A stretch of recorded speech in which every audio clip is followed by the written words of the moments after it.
Eh bien, le bonjour les investisseurs sereins. Donc nous sommes le 4 mars et aujourd'hui on va voir un peu pourquoi tous les indices baissent et pourquoi il y a une grosse chute des crypto-monnaies aussi. Donc là, à l'heure où je vous parle, il est 16h01. Nous sommes le 4 mars comme je vous ai dit. On voit que le CAC 40 affiche moins 2%, que le SP 500 affiche moins 1,42, le Dow Jones plus ou moins pareil. Enfin, tout est plus ou moins en baisse. Et on peut aller voir les crypto-monnaies. Alors, on va voir toutes les crypto-monnaies. On voit que ça baisse fortement, hein. Ça, c'est sur 24 heures. On voit qu'il y a une grosse pression baissière, hein, et sur toute la semaine aussi. Et même s'il y a une grosse correction positive, il me semble que c'était hier ou avant-hier, c'était bien vert. Et ça n'a pas suffi pour rattraper les trois quarts des crypto-monnaies, hein. Donc on va voir aussi pourquoi ça a chuté.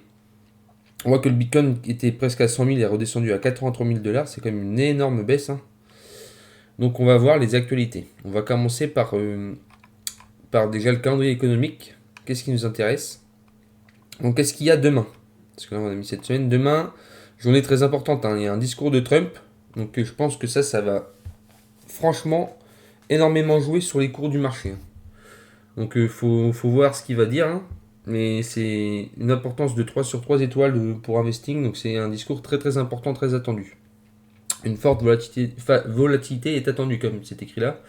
Ensuite, il y a le PMI en France pour les services. Pour février, la création d'emplois non agricoles aux États-Unis, le PMI services aux États-Unis, l'indice PMI non facturier, manufacturier, pardon, et le stock de pétrole brut. Donc demain, c'est quand même une journée assez conséquente niveau actualité. Mais pour moi, le plus important, c'est quand même le discours de Trump, hein. Parce que c'est quand même ce mec-là qui fait évoluer les marchés du pour ou contre, qui décide un peu. Et c'est impressionnant l'impact qu'il peut avoir en fonction de ses décisions, hein. On peut voir par exemple avec les douanes, soit ça chute, soit ça monte, mais c'est vraiment impressionnant comment les États-Unis, le président américain peut diriger les marchés mondiaux. C'est quand même un truc de ouf. Enfin, ça, c'est juste mon point de vue, hein. Donc on va commencer avec un article qui date du 28 février, hein. C'est juste pour comprendre pourquoi ça a baissé à ce moment-là. Bitcoin ETF ont juste passé leur pire journée de tous les temps. Donc ça c'est depuis, on ne dit pas la pire journée du Bitcoin, on dit la pire journée pour les ETF Bitcoin, hein. Attention, hein, ça n'a rien à voir, hein.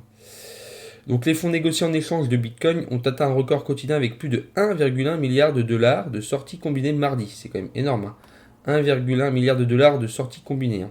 Je ne sais pas si vous vous rendez compte, mais c'est quand même énorme.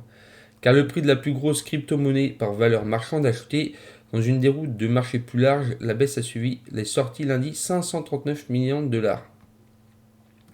C'est tout à fait énorme. Donc on va essayer de lire la suite. Maintenant, le sixième total le plus élevé de l'histoire, près de 14 mois des fonds, selon les gestionnaires actifs britanniques et les investisseurs farfelus. Nous avions un record de sortie hier par les FNB Bitcoin des États-Unis, a décrit James Seyfort et analyse de recherche de Bloomberg. Donc ça c'est pas très grave.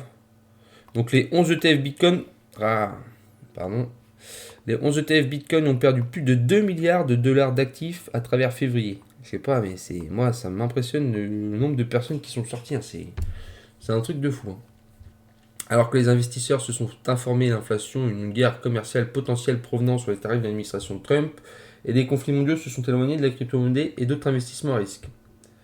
Vendredi, le piratage de 1,4 milliard de dollars de la bourse de Bybit a encore perturbé les marchés, donc forcément c'est un ensemble de nouvelles qui font que pour février c'est pas top, hein, et mars non plus, ça n'a pas l'air très top pour les crypto-monnaies, hein. Il y en a qui parlent d'un bull run, pour l'instant on n'en voit pas la couleur. Les fonds Bitcoin Spot ont généré environ 40 milliards de dollars d'entrées nettes à se classer parmi les FNB les plus rapides d'histoire de 3 décennies de l'industrie. Donc ça c'est quand même assez important. Donc on voit que Bitcoin est tombé en dessous de 84 000 dollars mercredi pour la première fois depuis novembre, affichant actuellement une baisse hebdomadaire de 12% à un prix de 84,032 dollars.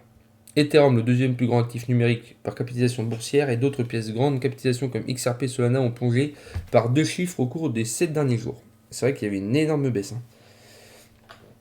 Après, on voit que les sorties daily ETF ont atteint, ouais, c'est ce qu'on a dit, 1,1 milliard de dollars. Milliards, pardon. Donc là, en fait, c'est pas très intéressant son article, il parle pas de grand chose. Donc là, on va pouvoir fermer cette page. Ensuite, le crash, les crypto-monnaies reprend de plus belle après un puissant rebond. Trump aux manettes, c'est ce que je vous ai dit. Hein. Il me semble que c'était hier ou avant-hier, il y a eu quand même un rebond assez conséquent. On parle de 15-20% par crypto-monnaie limite. Et là, aujourd'hui, on voit, hein, là, c'est une watchlist que j'ai. On voit moins 15, moins 15, moins 15 pour des cryptos qui sont quand même assez connus. D'ailleurs, on peut voir là, hein, ça c'est les principales devises en crypto. On voit que tout est dans le rouge. Hein. Les crypto-monnaies ont une fois de plus prouvé leur capacité à afficher une volatilité extrême ces derniers jours. Alors là, c'est vrai que en ce moment, c'est très très volatile. Hein. Donc attention aux effets de levier, hein, je tiens à le rappeler. Attention aux effets de levier. Hein. Il y en a plein qui ont été dissimés là en l'espace de 3 jours. Il y en a plein qui ont dû fermer leur position. Après avoir chuté tout au long de la semaine dernière, les actifs numériques ont explosé à la hausse dimanche soir face à l'annonce de Donald Trump d'une réserve stratégique de crypto-monnaies. Donc ça aussi, ça a beaucoup fait parler hein, de cette probable ou peut-être réserve stratégique de crypto-monnaie. Donc qu'est-ce qu'il a dit? Il a en fait annoncé que le BTC, le TH, le XRP, le Solana et l'ADA seront intégrés à cette réserve, ce qui a occasionné d'impressionnants rallyes sur les tokens concernés. Sauf que pour l'instant, c'est pas validé et rien qui est fait. Hein. Cependant, les inquiétudes de macroéconomique ont vite repris le dessus et les crypto-monnaies se sont retournées à la baisse lundi, faisant même plus qu'annuler les gains de dimanche, dans le cas du Bitcoin et de plusieurs autres crypto-monnaies. Ainsi, le Bitcoin perd 10% sur 24 heures au moment de la rédaction de cet article, à 4 heures, 4 heures CET, tandis que l'Ethereum perd 15%, le XRP perd 20%, même que le Solana et le Cardano, qui avaient la crypto-monnaie le plus performante hier, perd quant à elle 26% sur une journée. Hein. 26%, on met un effet de levier de x3 ou 4, là, on n'a plus de position. Tout simplement. Tout simplement. Une fois de plus, ce sont les droits de douane de Donald Trump qui sont en cause, alors que le président US a confirmé que le temps de négociation est passé pour le Mexique et le Canada et la Chine. Sauf reprise de la dernière minute, le Canada et le Mexique devraient se voir imposer des droits de douane de 25% ce mardi, tandis que ceux de la Chine seront doublés à 20%. Donc je pense que ça va vraiment être plus clair dans son discours à 3h du matin, heure américaine ou française, non, heure française je pense, 3h du matin, heure française, le discours de Donald Trump. Donc tout ça, je pense qu'on va vraiment le savoir.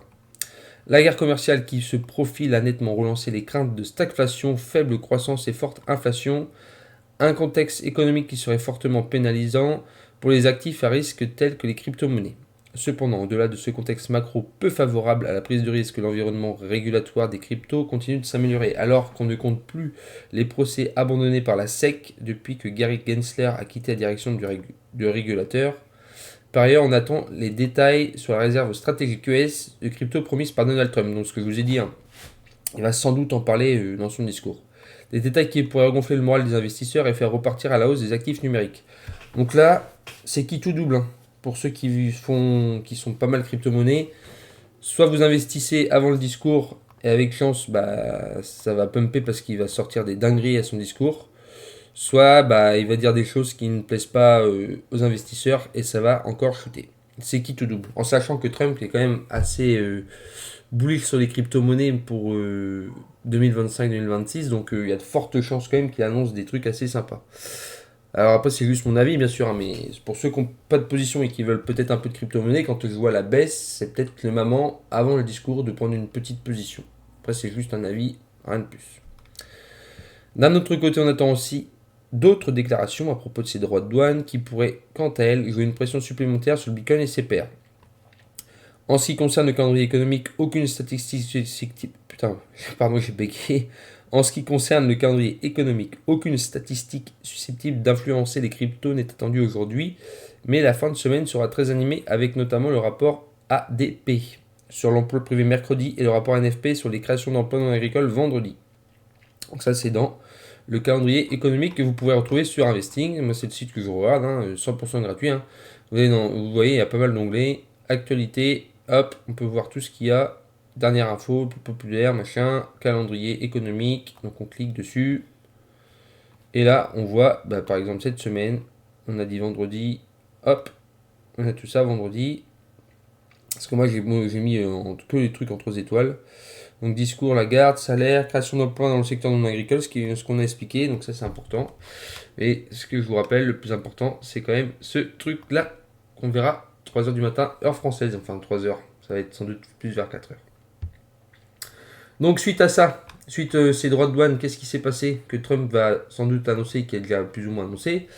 La Chine riposte avec de nouveaux droits de douane contre les États-Unis, forcément. En fait, c'est un peu du tennis, hein. C'est un peu une guerre économique. Donc qu'est-ce qu'a fait la Chine? Eh bien, la Chine a riposté aux nouveaux droits de douane américains en augmentant les taxes sur l'importation sur divers produits agricoles et alimentaires américains. Les hausses annoncées mardi varient de 10 à 15%.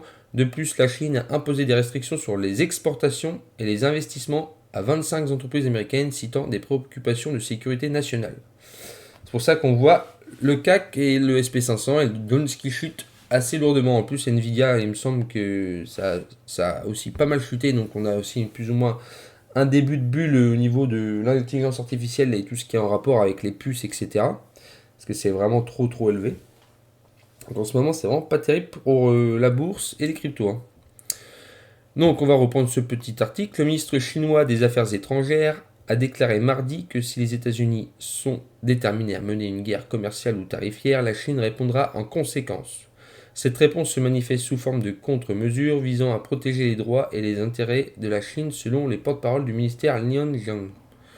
Lors d'une conférence de presse régulière, mardi, Lin Jiang a exhorté les États-Unis à revenir au dialogue et à la coopération le plus rapidement possible. Il a souligné que ces mesures ne sont pas de nature agressive, mais sont prises pour protéger les propres intérêts de la Chine.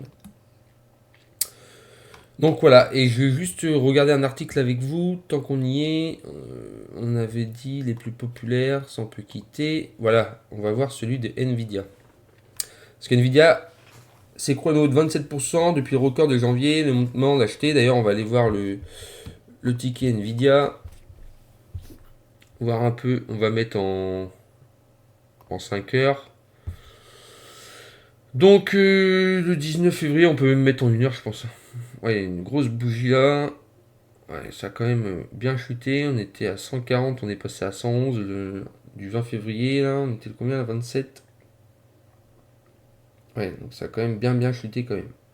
Je sais pas, on a un paire de combien là, selon eux? 38,5, ouais, donc c'est quand même assez quand même élevé, hein. Après, si on met sur un an, c'est pas non plus une baisse folle. C'est une correction, mais c'est pas une baisse folle, hein.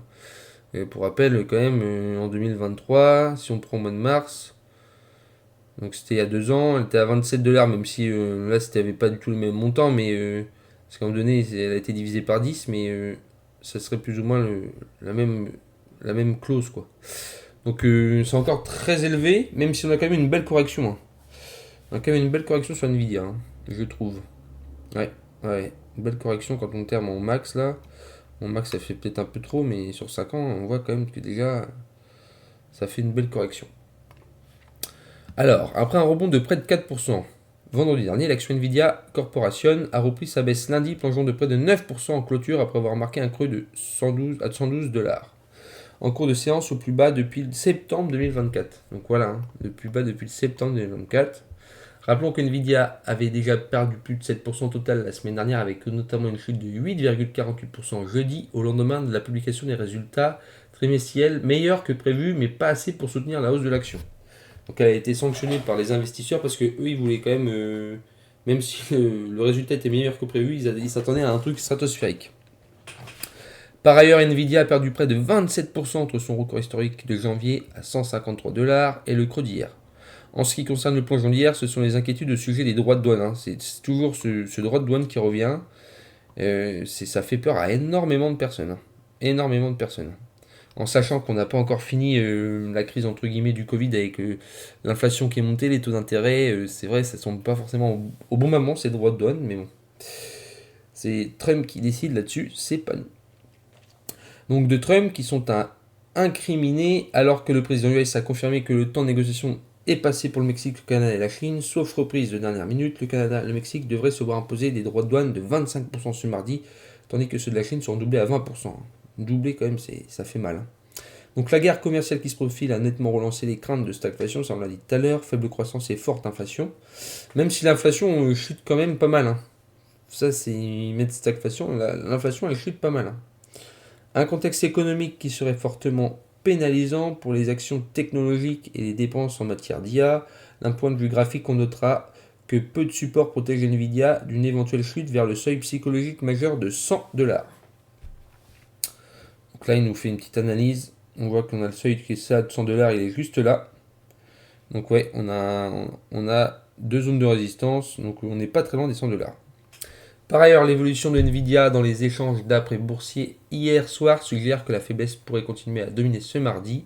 En revanche, les objectifs des analystes suggèrent que la chute de Nvidia depuis ce mois dernier constitue une très intéressante opportunité d'achat. L'objectif de cours est prévu à 173 $, se traduit en effet par un potentiel haussier de près de 52% par rapport au cours de clôture d'hier.